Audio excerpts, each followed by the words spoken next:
오늘 우리가 함께 상고할 말씀의 제목은 세 사람의 가정생활입니다. 한번 따라 하십시다. 세 사람의 가정생활.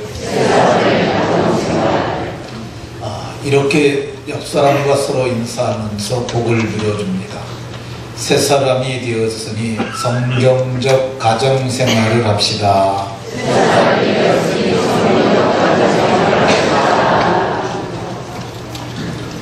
우리가 모두 그리스도 예수 안에서 새로운 피조물들이 되었으니까 성경적 가정생활을 복있게 하는 분들이 다 되시길 예수님 이름으로 축원합니다.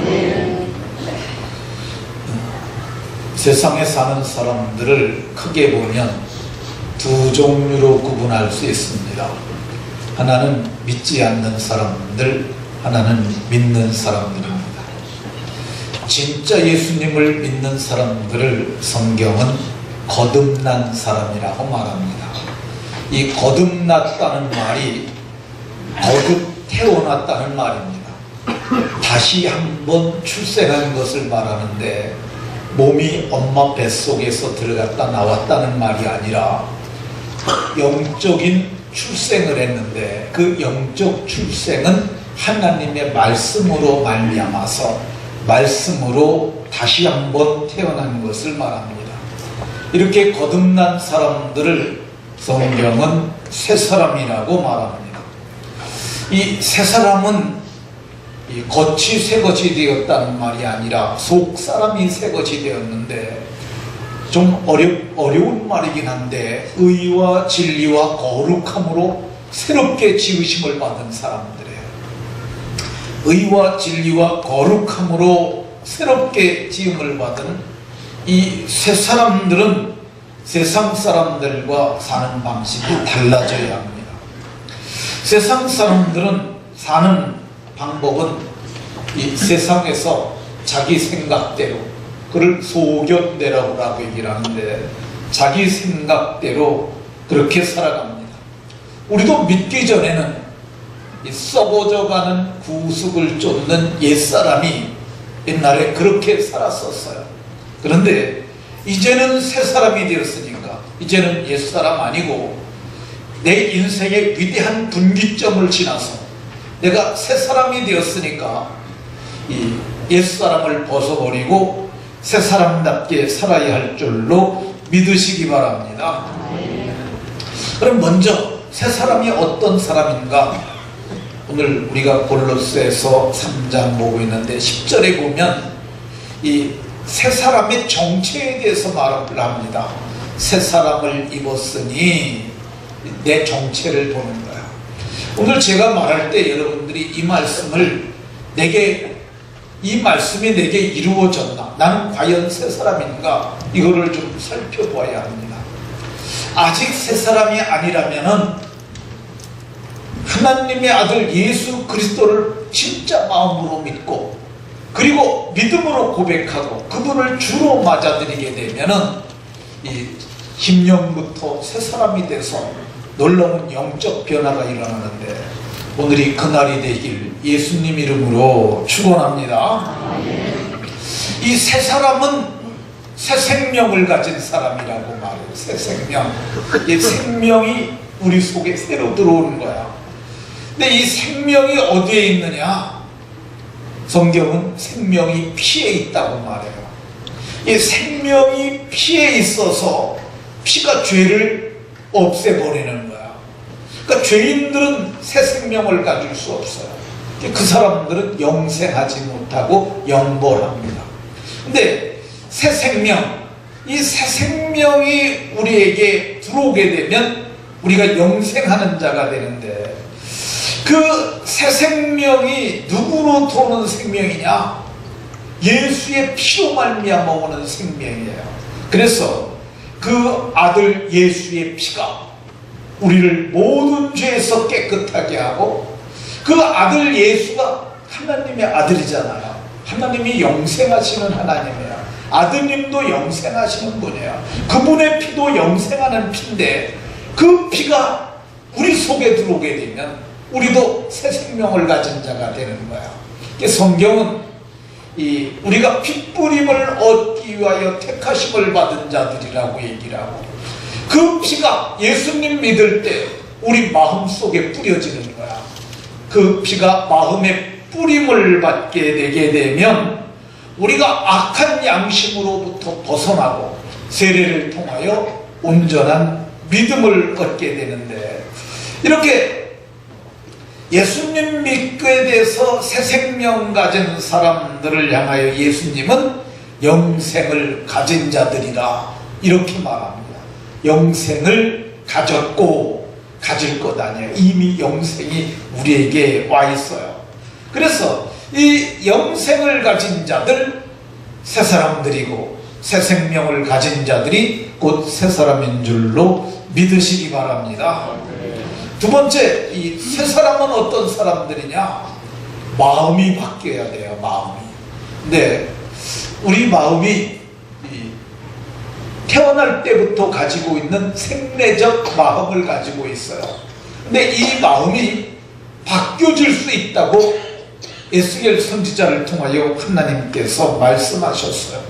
근데 이 마음이 어떻게 바뀌냐? 영이 바뀌고 그리고 너희에게 마음도 바뀔 거라고 이렇게 말씀하셨어요. 근데 우리가 예수님 믿을 때 우리에게 아들의 영을 주세요. 내가 믿을 때 무슨 아들의 영을 받았어 그럴 수 있는데, 믿는 그 순간 나도 모르게 아들의 영이 와요. 그걸 양자의 영이라고도 불러요.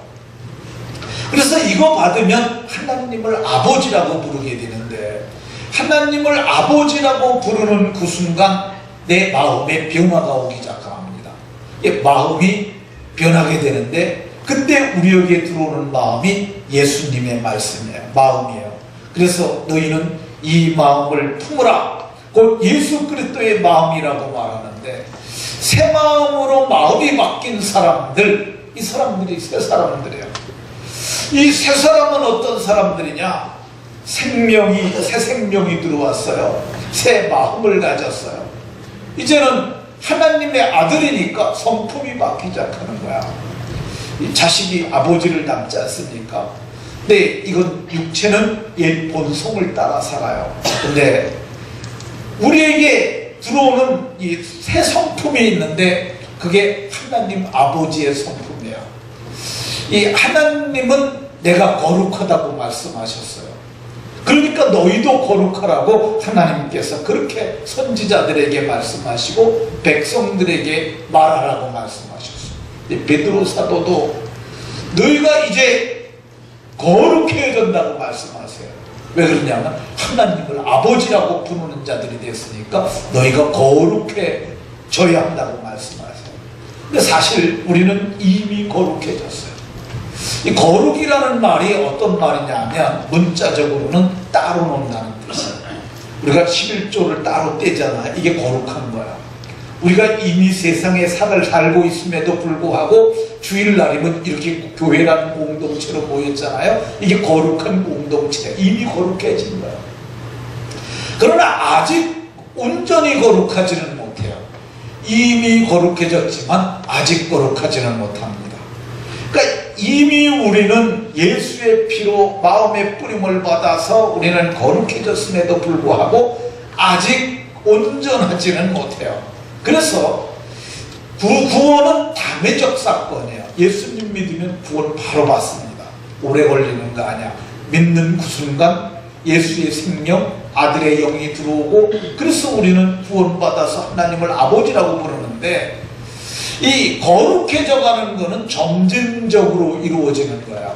그래서 이거를 성화라고 하는데, 마침내 성인이라는 말도 쓰잖아요. 우리가 성인이 되어가는 과정은 점진적이라 할 수 있습니다.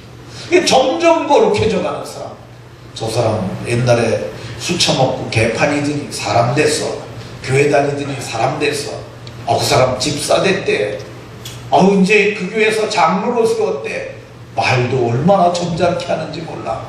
옛날에 입만 열면 쌍소리 하더니 요즘 거 싹 없어졌어. 이거 다 거룩해지는 그런 표현들이죠.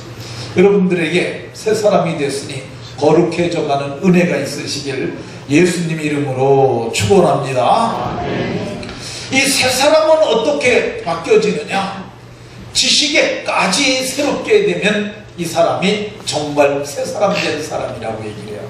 이게 마음도 변하고 생각도 변하고 삶도 변하고, 근데 그 중심에, 제일 중심에 있는 게 지식이에요. 지식에까지. 이게 마지막 보루예요.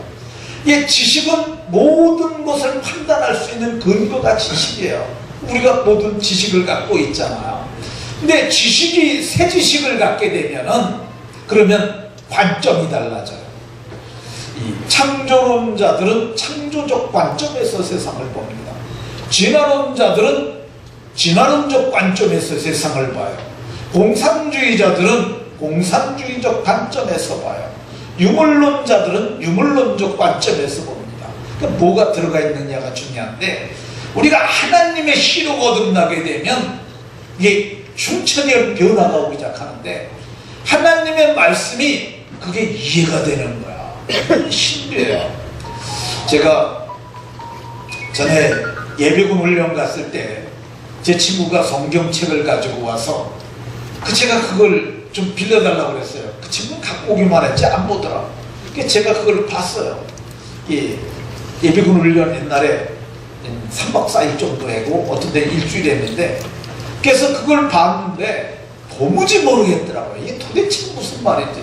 근데 제가 예수님을 믿고 나서 성경을 보는데 그게 이해가 되는 거야. 그게 믿어져요. 아, 이거구나. 이게 지식에까지 새롭게 하심을 받은 자들이에요. 지식에까지 바뀐 사람들을 바울 사도는 새로운 사람, 새로운 피조물, 신인류라고 얘기를 해요. 새 존재가 된 거예요. 그러니까 이 생명이 새거가 들어왔죠. 마음이 바뀌었죠. 생각이 바뀌었죠. 그리고 성품이 바뀌었죠. 다 바뀌었어요. 새 존재가 된 것이에요.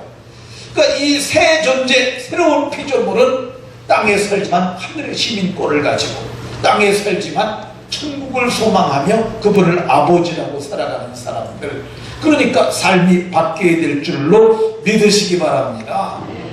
그러면 새 사람 된 사람들은 어떻게 살아야 할까? 오늘 가정생활 함께 써보는데, 내가 믿었는데 남편이 믿지 않아요. 어떻게 하면 될까? 고린도전서 7장 13절에 보면 남편을 버리지 말라 이렇게 말합니다. 내가 믿었어요. 근데 남편 믿지 않아요. 그렇다고 헤어지라고 말하지 않고 남편을 버리지 말라. 왜 그러냐면은 믿지 아니하는 남편이 아내로 말미암아 거룩하게 되고, 믿지 아니하는 아내가 그 남편으로 말미암아 거룩해질 수 있지 않느냐. 영향력이죠. 내가 이미 하나님의 자녀가 돼서 선한 영향력이 내게서 막 나가니까 남편도 거룩해질 수 있고 믿지 아니하는 아내도 거룩해질 수 있다고 얘기를 해요. 16절에서는 한 걸음 더 나갑니다. 아내 된 자여 네가 남편 구원할 수 있다. 남편 된 자, 믿지 아니하는 아내 너가 구원할 수 있다고 얘기를 합니다. 실제로 우리 교회에 대개 예수님은 여자분들이 먼저 믿는 경우가 많아요. 근데 믿는 여자분들이 자기 남편 교회로 끌고 온 사람들 의외로 많습니다. 여기 우리 교회도 굉장히 많아요. 저는 이것이 고무적 현상이고 이것이 바람직한 현상이라고 보고, 그리고 이런 분들을 주의 이름으로 칭찬합니다. 그러면 부부는 어떻게 살아야 할까? 남편도 믿고 아내도 믿어요. 그러니까 얼마나 좋아요. 그런데 이 부부가 어떻게 살아야 할까? 세상 사람들은 지멋대로 살아갑니다. 힘센 사람이 뭐 월급을 많이 탄다든가 뭐 그런 사람들이 더 우위에 설 수도 있어요. 근데 성경은 말하길 오늘 18절에 아내들아 남편에게 복종하라 이렇게 말씀하고 있습니다. 아내들아 남편에게 복종하라. 여성분들 이런 말 아주 좋아하지 않을 수 있습니다. 요즘 시대 정신이 그렇지 않잖아요. 무슨 남편에게 복종을 해 이럴 수 있어요. 특별히 복종이라는 말은 우리나라에서 군사적으로 부대에서 쓰는 용어잖아요. 맹종에 가까운 얘기예요. 어떻게 이런 말을 할 수 있느냐 이렇게 말할 수 있어요. 근데 성경을 보면 여기서만 말하는 게 아니에요. 여러 곳에 그 말을 해요. 그러니까 이 에베소 5장 22절에도 아내들이여 자기 남편에게, 남이 남편에게는 하루에 복종하는 거 아니에요. 자기 남편에게 복종하기를 주님에게 하듯 해라. 24절에도 아내들도 범사에 모든 일을 자기 남편에게 복종해라. 디도에게도 말씀합니다. 이 디도가 목회해야 되는 섬은 크레테라는 그런 섬이었는데 거기는 여성들이 복종하지 않았어요. 근데 그 목회자에게 말을 하는 거야. 너 그 교회에 출석하는 사람들 남편에게 복종하게 하라, 교육하라고 이렇게 말씀하고 있어요. 요즘 시대 정신은 평등이죠. 평등. 그리고 시대 정신은 동등한 겁니다. 남녀가 동등하다. 근데 이 복종이라는 개념은 상하 개념이에요. 그러니까 이게 하위 개념으로 보기 때문에 여성들이 복종하라는 말에 반영적일 수 있습니다. 그런데 성경을 자세히 보게 되면 성경이 동등을 부정하지 않아요. 평등을 부정하지 않아요. 그렇지만 이 성경은 복종을 말하고 있습니다. 저도 평등과 동등을 인정합니다. 그래서 제가 어제 동등한 인권을 가지고 가진 제 아내와 더불어서 미리 가서 선거할 때 제 아내를 차로 모시고 가서 선거하고 왔습니다. 근데 여러분들 선거하러 가는데 교육감 선거는 좀 용지를 좀 보고 가셔야 되겠더라고. 저도 그게 당도 표시도 안 돼 있고 그러니까 이 사람이 어떤 사람인지 딱 가서 사람들 얼굴만 나오니까 이거 누굴 찍어야 되지? 근데 저는 주소 들은 게 그래도 많이 있어가지고 이 사람이 좋겠다 하고 제 마음에 드는 사람을 찍었어요. 근데 제 아내는 다른 건 잘 보고 왔는데 그걸 못 보고 온 거야. 이거 누굴 찍어야 되지? 찍긴 찍었는데 집에 와서 누굴 찍었는지 기억도 안 나고 그럴 수 있어요. 그러니까 여러분들 교육감 선거는 잘 보고 갔다 와야 합니다. 그러면 성경에서 복종하라는 의미는 어떤 말이냐? 그는 가정에서 부부관계를 규정하는 말씀입니다. 그러니까 사회에다 두고 하는 말이 아니야. 이건 니네 집에서 해야 될 말이라. 이 복종이라는 말은 하나님께서 사람을 지으시고 가정이라는 울타리 안에서 이걸 창조 질서인데 그 안에서 배역이라는 거야. 그러니까 아내는 복종하는 사역을 하나님께서 그렇게 정하셨어요. 어떤 사람은 왜 남편들은 사랑하라고 그러고 우리한테 복종을 요구하느냐, 그렇게 얘기를 하는 사람이 있어요. 복종이 굴욕적이라고 생각하는 거죠. 왜 아내들은 힘든 걸 시키고 남편들은 쉬운 걸 시키느냐, 이렇게 생각하는 사람들이 있어요. 근데 아닙니다. 여성들이 하는 게 훨씬 더 마음만 비우면 쉽습니다. 여성들이 복종해야 될 이유를 성경 여러 곳에서 말하는데 창조 질서예요. 누가 먼저 지음 받았습니까? 아담이 먼저 지음을 받았어요. 그리고 이 남자가 여자를 위하여 지음 받지 아니하고 여자가 남자를 위해서 지음 받았다고 성경은 말합니다. 남자를 지으시고 홀로 독처하는 것이 좋지 못하니 그를 위하여 돕는 배필로 지었어요. 성경이 그렇게 말씀하고 있습니다. 그리고 왜 여자가 복종해야 하냐고 성경은 뭐라고 말하느냐 하면요, 이 남자가 여자에게서 난 것이 아니고 우리는 엄마가 낳았으니까 여자가 나를 낳았다고 생각하잖아요. 근데 성경은 그렇게 얘기를 하지 않고 남자가 여자를 낳았다고 얘기를 해요. 아담의 갈빗대를 취해서 하나님께서 하와를 지으시고, 하나님께서 왜 창조 질서에 여자를 아래에 두었느냐? 여자가 먼저 범죄했기 때문에 그렇습니다. 그리고 남편도 범죄했잖아요. 그래서 그 까닭이라고 디도서에 말씀하고, 그리고 여자가 더 연약한 그릇이기 때문에, 그리고 성경이 명확하게 말씀하고 있어요. 뭐라 그러냐면 여자의 머리는 남자요. 가정에서는 그렇게 질서를 정해놨어요. 그러면 어떻게 하는 게 복종하는 거냐? 이거 휘포타소라는 헬라말이 쓰였는데, 휘포라는 단어는 무엇 아래라는 뜻이고, 이 타소라는 말은 줄 섰다는 뜻이 있어요. 배열한다. 그러니까 남편 아래에 쓰는 거야. 남편 아래 자기가 서고 그 뒤에 자녀들을 세우는 것, 이게 질서예요. 그러니까 하나님께서는 그렇게 하라고 이렇게 말씀합니다. 복종해야 하는 이유가 뭐냐? 18절에 보면 주 안에서 마땅하니라. 마땅한 거라고 해요. 다른 방법이 없는 거야. 이건 하나님이 정하신 창조 질서인데, 아브라함의 예를 들어서 베드로 사도가 말합니다. 사라가 아브라함을 주님이라고 그러지 않았느냐. 그래서 그가 그렇게 순종했던 것처럼 너희도 그가 그처럼 하라고 얘기를 하고 있어요. 이게 사라를 열국의 어미라고 얘기를 하는데, 그래서 너희도 순종함으로 그의 딸이 되는 것이라고 이렇게 말하고 있습니다. 그러니까 복종은 자기가 할 일을 하는 거야. 이 성경은 말하기를 주 안에서 이게 마땅하다 이렇게 말합니다. 근데 이 문제가 있어요. 이 남편은 이렇게 잘 변별하지 못하고 판단하지 못하고 결정력이 없어요. 근데 여자는 똑똑해요. 그런 경우 어떻게 하느냐? 그런 경우에 제가 예를 들어서 말씀드리겠습니다. 핸드폰을 망가져서 바꿔야 돼요.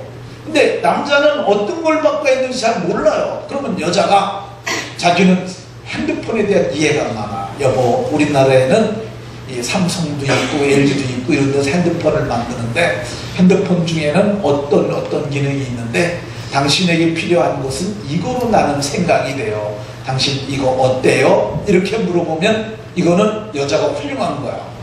이거 어때요? 그러고 남자가 선택할 수 있게 하는 거지. 이게 지혜로운 여자야. 그게 자기를 남편 아래 두는 거야. 근데 어떤 여자들은 당신이 뭘 한다고 그래? 내가 정해주는 걸로 해. 그러면서 당신은 이것도 할 줄 모르잖아. 이것도 할 줄 모르잖아. 그러니까 이거는 딱 된 거야. 이거 해 그냥. 이렇게 오늘 하지 말라는 거야. 그러니까 그런 여자는 그게 덕스럽지 못한 여자고 가정의 질서를 파괴하는 여자들이에요. 그러면 딸이 그걸 보고 시집가서 어떻게 하겠어요? 자기 남편에게 또 그럴 수 있습니다. 그러게 되면 가정이 무너지는 거예요. 그러니까 성경은 질서상으로 이렇게 하라고 이렇게 말씀하고 있습니다. 그러면 새 사람 된 부부 중 남편들은 어떻게 해야 될까? 남편들아 아내를 사랑하며 이렇게 말씀합니다. 아내를 사랑하라고 말씀하고 있어요. 아내를 사랑하는 방법은 두 가지가 있어요. 고린도전서 13장을 여러분들이 가서 남자들은 좀 읽어보실 필요가 있습니다. 아주 잘 읽어보세요. 거기 보면 아내를 어떻게 사랑해야 하는지 나오는데 첫 번째 소극적인 방법을 먼저 말합니다. 이 소극적인 방법은 어떤 거냐? 괴롭게 하지 않는 거야. 그 아내를 괴롭게 하지 마라. 아내 마음도 괴롭게 하지 말고 몸도 괴롭게 하지 마라. 그 괴롭게 하지 말라고 얘기해요. 그러면 언제 괴로워집니까? 고린도전서 13장 5절에 사랑은 무례히 행치 아니하며 무례히 행하면 괴롭습니다. 아내에게 막말하면 괴로워요. 이제 아내가 연애할 적에는 서로 이름도 부를 수 있잖아. 근데 자식도 다 컸어요. 그런데도 불구하고 아내 이름을 부르는 거야. 그러면서 이거 해 저거 해 막 그래보세요. 아내에게.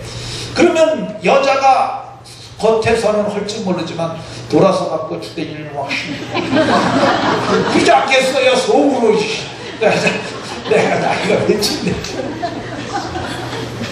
막말하면 안 됩니다. 아내에게 예의를 지켜줘야 돼요. 특별히 자녀들이 볼 적에 좋은 말 말해야 돼요. 좋은 말로 말을 잘해야 합니다.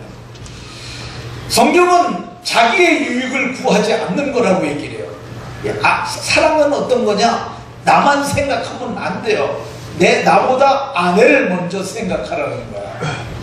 예, 우리가 쇼핑을 같이 갔어요. 근데 자기는 닥스 매장에 가가지고 좋은 양복 그거 100만원짜리 그거 사서 다 카드 결제했어요. 당신은 저기 저 매장에 있는 거 저기서 골라 저기. 그러면은 여자가 기분이 좋겠어요? 이렇게 하지 말라는 거예요. 자기를 먼저 생각하지 말고 똑같이 옷을 사러가도 여보 당신이 먼저 고르도록 해요. 그리고 옆에서 기다려주는 거죠. 고를 때까지. 여자들 정말 그냥 참 답답하게 고르긴 하지만은 그래도 끝까지 기다려주는 거예요. 자기의 유익을 구하지 않는 거야. 그러면서 돈이 좀 부족하고 그러면은 여보 나는 저기서 고를게. 이게 이렇게 하려는 거야. 여러분들 그러니까 남자들에게 자기의 유익을 구하지 아니하고 사랑은 어떻게 하는 거냐? 성내지 아니하며 이 아내들에게 성내면 안 된다고 성경이 말씀하고 있어요. 사랑하면 성내지 않는 거야. 이게 소극적인 방법에서 하는 거야. 여러분 남자들하고 여자들하고 부부싸움 하는 이유가 뭡니까? 성내니까 싸우는 거지. 소리 지르다 보면 싸우는 거고 그게 격해지게 되면 남자 여자 칼 들고 싸우는 경우도 요즘 많은데 성경은 뭐라고 말하냐? 남자들에게 성내지 말라고 얘기를 해요. 아내가 성내면 어떻게 해야 돼요?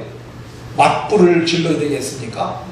아내가 성내면은 남자는 어떻게 해야 돼요? 저 보세요 저기. 사랑은 남자들만 한번 읽어봅시다. 사랑은 성내지 아니하며. 아내가 성내도 남성들은 성내지 말아야 돼요. 그게 남성이에요. 남성은 넓은 마음으로 같이 성내면 안 된다고 얘기를 하고 있습니다. 악한 것 생각하지 말고 우리 속담에 아내가 죽으면 화장실 가서 묻는다 그런 말이 있는데 남자들 그런 생각하면 안 돼요.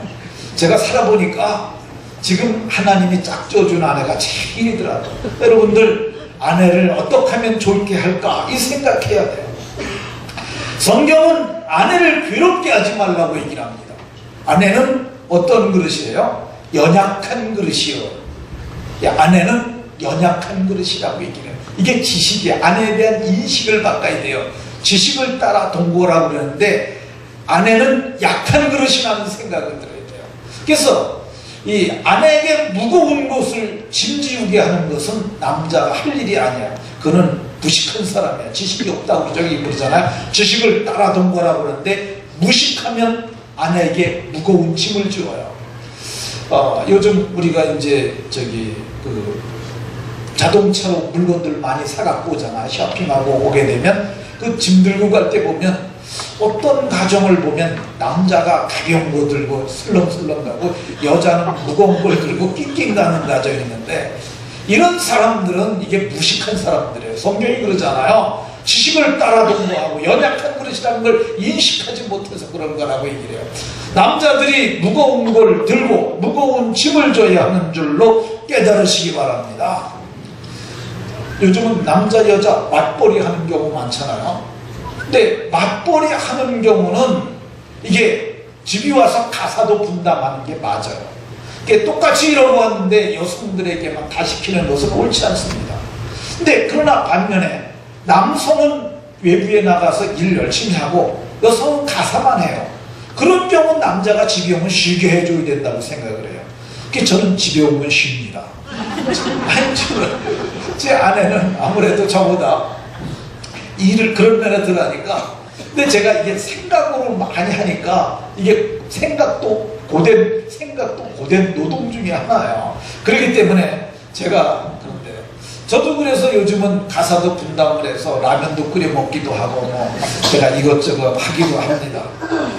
성경은 적극적인 방법으로 사랑을 얘기를 합니다. 사랑은 오래 참고 사랑은 오래 참는 거야. 아내에게 참아야 합니다. 사랑은 온유한 거야. 온유한 것은 순한 말, 순한 목소리로 말하고 온유한 표정을 짓는 거야. 그러니까 이게 사람은 이 목소리에 모든 걸 다 담을 수 있어요. 전화를 듣고서도 우리는 저 사람 어떤 인상으로 어떤 감정으로 어떤 생각으로 말하는지 우리 알 수 있잖아요. 근데 이 아내에게 온유한 목소리를 말해야 하고 온유한 표정으로 말하라고 얘기를 하고 있습니다. 사랑은 시기하지 않고 아내에게 자랑하지 아니하고 아내에게 교만하지 않는다는 말은 아내를 무시한다는 그런 의미가 담겨져 있는 거야.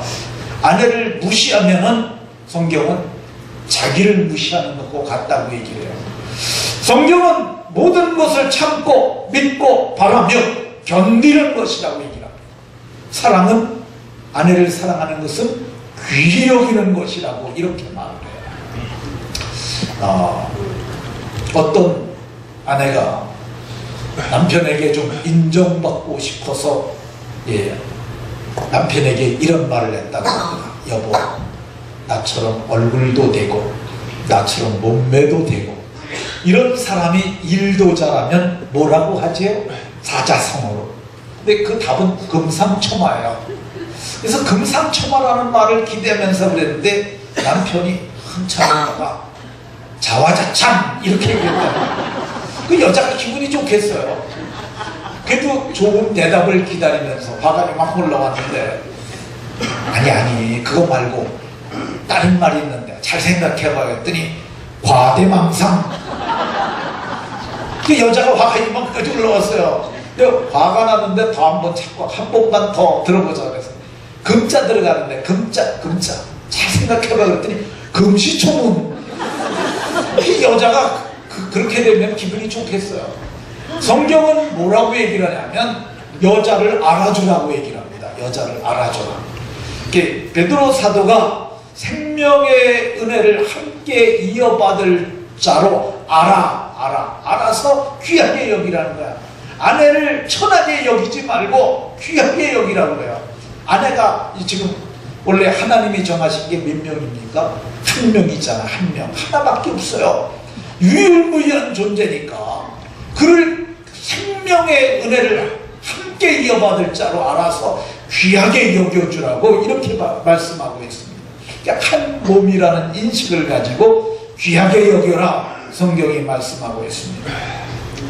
그럼 자녀들은 어떻게 해야 될까? 자녀들 성경은 부모에게 순종하라고 이렇게 말합니다. 부모에게 순종해라. 너 낳은 아비, 너 낳은 어미, 이 부모를 순종하라고 얘기를 합니다. 아비를 조롱하고 어미 순종하기를 싫어하는 자는 저주를 받을 것이라고 성경이 말씀하고 있어요. 그래서 성경은 순종하는데 그 범주를 정해놨어요. 주 안에서 순종해라. 아버지가 믿지 아니하므로 이상한 우상 숭배를 강요한다 그러거나 그런 건 순종하지 않아도 되지만은 이 성경의 말씀에 합한 것을 요구하시거나 말하실 적에는 순종하는 것이 맞는 줄로 믿으시기 바랍니다. 근데 성경은 순종하면 약속 있는 계명이라고 이걸 말하는데 땅에서 잘되고 장수하리라고 말씀하세요. 여러분들 부모님을 살아계실 때 잘 섬기십시오. 죽어서 제사 지내는 건 아무 의미가 없어요. 살아계실 적에 잘하는 거야. 용돈 드리는 것 잘하는 것이라고 생각이 들어요. 그리고 찾아뵙는 것 잘하는 것이라고 생각 들어요. 그리고 좋은 말로 잘하는 것, 그리고 이 가정이 화목한 게 부모에게 그게 복이 됩니다. 자식들이 쌈박질하고 그러면 엄마 아버지가 마음이 정말 안 좋습니다. 여러분들이 잘 되는 비결 성경은 부모님 순종하는 것이라고 이렇게 말합니다. 이 성경은 이 순종해야 될 이유가 뭐냐? 이것이 주 안에서 기쁘게 하는 것이라. 주 안에서 주님을 기쁘시게 하는 거야. 그래서 이걸 믿음으로 하라고 얘기를 합니다. 히브리서 11장을 믿음장이라고 얘기를 하는데 믿음으로 행하는 것이 하나님을 기쁘시게 하는 것이라고 얘기를 합니다. 믿음이 없이는 이거 못하는데 믿음으로 행하게 되면은 하나님께서 기뻐하시고 복 주실 줄로 믿으시기 바랍니다. 이 부모에게 순종하면 또 부모님도 기뻐요. 주님만 기쁘신 게 아니라 부모님도 기뻐요. 자식이 이 좋은 말로 어미나 아비가 말하는데 거역을 하면 여러분들 마음이 참 안 좋지 않습니까? 내가 저걸 낳아서 내가 학비 들여서 저렇게 교육을 시켜놨더니 저게 나한테 막말을 하고 저렇게 거역을 하네. 얼마나 아버지 어머니 마음 아픕니까? 근데 성경은 말하기를 부모에게 순종하면은 이것이 주 안에서 너희 부모도 기쁘게 하는 것이라고 이렇게 말씀하고 있습니다. 이제 마지막으로 새 사람 된 부모들이 어떻게 자녀를 길러야 할까? 첫 번째, 노엽게 하지 말라고 얘기를 합니다. 노엽게. 이 자식들에게 말도 안 되는 말을 하거나 요구를 하면은 자식들도 이게 부모에게 거역하게 되어 있습니다. 그러니까 자식들에게 말을 할 때 참 잘해야 돼요. 그렇다고 해서 자식을 징계하지 않는다거나 교육하지 않는 것은 아니에요.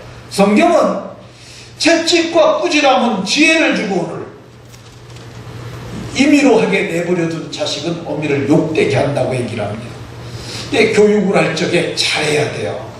이 자식을 노엽게 하지 않도록 내 생각, 내 욕심으로 하면 안 되고 어떻게 해야 되느냐? 주의 교양과 훈계로 양육하라고 얘기를 합니다. 내가 마음대로 내 자식이라고 마음대로 하게 되면 그들이 낙심한다고 그랬는데 이 낙심은 그 인생이 망가지는 이 첩경이에요. 이 낙심하게 되면 이 낙심하는 그 순간 귀신이 국이 달라붙습니다. 여러분들이 살면서 가슴이 덜컹했던 적이 있을 수 있어요. 그럴 때 보면은 사탄이 역사합니다. 마귀가 갸론 유다의 마음에 예수팔려는 생각을 찰나에 집어넣었던 것처럼 낙심할 때 자식들에게 그 마음이 들어가요. 그러면 걔네들 번나가는 건 아주 일도 아닙니다. 그러니까 어떻게 해야 되느냐? 성경은 주의 교양과 훈계로 양육하라. 주의 교양과 훈계가 어디냐면 성경에 들어있어요. 그래서 최고 좋은 교육 방법은 가정 예배를 드리는 거야. 어렸을 적에부터. 그러니까 언제까지만 드려도 괜찮냐면 12살까지. 이게 왜 그러냐면 12살까지가 인격 형성이 다 이루어져요. 그러니까 유대인들은 12살이 넘으면 독자 의지를 갖는다고 해서 성인식을 해줍니다. 그러니까 12살까지 집에서 성경 펴놓고 얘기를 하는 거야. 그럼 이건 아버지 생각이 아니라 성경 말씀이다. 하나님 말씀이 이렇게 쓰여져 있어. 그러니까 너 이 말씀대로 살아야 한다. 아빠도 하나님 말씀대로 할게. 이렇게 하면서 성경을 가르치고 하다 보면 그 자녀들이 잘 될 것입니다. 말씀을 마치도록 하겠습니다. 우리는 이제 새 사람들이 되었지 않습니까? 모두가 행복하게 살아야 되지 않겠어요? 번영의 복을 누려야 되지 않겠어요? 말씀을 따라 삶으로 당대와 다음 세대까지 복되시길 예수님 이름으로 축원합니다. 기도합니다.